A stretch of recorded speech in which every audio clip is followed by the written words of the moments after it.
Dean Librarian here at the Mammon Family Public Library, and I'm going to read The Shortest Day Celebrating the Winter Solstice by Wendy Pfeffer. In late autumn in the northern part of the world, squirrels hide nuts, foxes grow thick fur coats, and flocks of birds fly to warmer places. The sun rises later each morning and sets earlier each evening. Each day it appears lower in the southern sky. As the sun gets lower and lower, the north gets less and less daylight. The air grows colder. Chickadees fluff their feathers to keep warm. Woodchucks hibernate in their burrows, and white-tailed deer nuzzle through the snow to find the last blades of grass. On short winter days, children bundle in warm clothes and walk through a frosty white world, dragging long shadows behind them. On long winter nights, families eat dinner while it's dark outside. Children wonder when the days will get long again, so they can play outside after dinner like they did in the summer. In the north, on or around December 21st, the sun reaches its lowest point on the horizon, making that day the shortest day of the year. Like all days, December 21st has 24 hours, but it's called the shortest day because it has the fewest hours of daylight. The shortest day, called the winter solstice, is the beginning of winter. And in some places, winter means cold, nose-nipping weather. The earth tilts as it moves around the sun, while the northern part of the earth tilts away from the sun. The north gets less heat and less light than the southern part. Long ago, people didn't understand how the earth tilts and moves around the sun. They didn't understand why each day had less sunlight than the day before. Some believed that evil spirits made the sun go away. People feared the sun wouldn't shine on them anymore, making their world cold, dreary, and dark. They needed the sun's warmth and light, so did their plants, which they needed for food. They held ceremonies that lasted for weeks to persuade their gods to bring the sun back.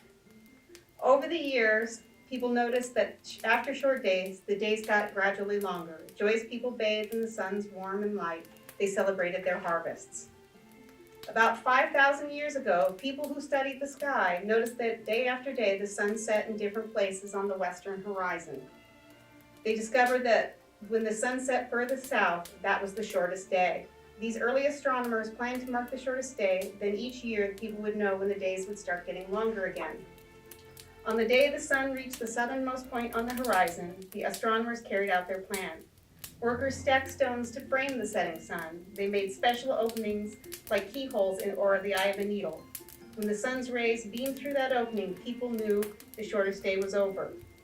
Days gradually got longer for the next 6 months. When the sun appeared the furthest north, its rays shone through another keyhole. People knew the longest day of the year, the first day of summer.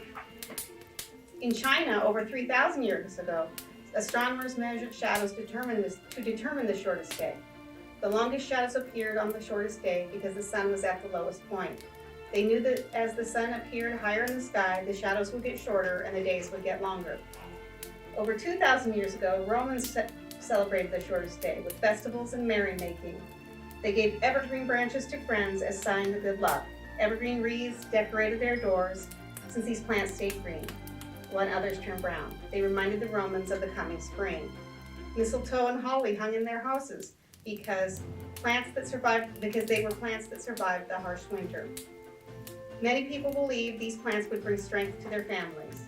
Around the same time in history, the Incas of Peru marked the shortest day with festivals in honor of the sun. At dawn, when the sun first appeared, shouts of happiness rang out. Then the Incas used a shiny surface to reflect the sun's rays onto fluffy, dry cotton. The sun heated the cotton and made it burst into flame. They carried the fire to their temples and kept it burning on the altars all year because it came from one of their gods, the sun. Today, people still celebrate the beginning of winter by decorating their houses, lighting the darkness, gathering together, and exchanging gifts. They no longer worry that the sun will disappear forever.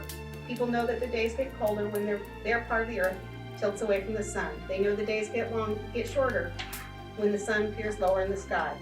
People celebrate the shortest day because longer days follow. Flocks of birds will return, seedling oak trees will sprout, and children can play outside after dinner. For more than 5,000 years, people have welcomed the winter solstice because it is a new beginning. The end.